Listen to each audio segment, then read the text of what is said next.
Every time I make this pork roast, the child can show off an extra bowl of rice. Put the marinated plum blossom meat in the pot and fry it. What about the pickling method? Color one side, I put it in the back.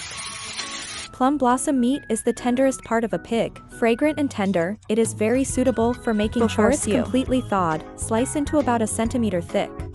Insert some small holes with a fork. It's convenient and tasty. Onion, ginger, light soy sauce, a little dark soy sauce, then a spoonful and a half of char siu sauce. Add a little oyster sauce. This is 400 grams of meat. Grab well and marinate for 3 or 4 hours. Fry until colored on both sides. Add some water to the cured meat plate and put it in 30 minutes on low heat.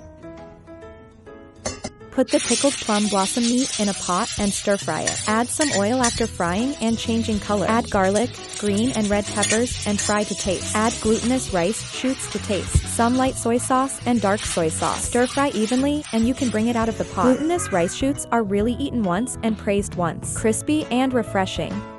Sauté with garlic. Add sausage and stir-fry to make oil. Then put the chives in to taste and have a little light soy sauce. Just stir-fry over high heat and stir well. Its intestines are a little sweet, so don't use too much seasoning. It's so simple and delicious. The pork roast next to it collects the soup for it, and when the soup thickens, we chop it up. Pour on the remaining sauce. Finally, sprinkle some white sesame seeds. The meat is tender and juicy, not greasy at all.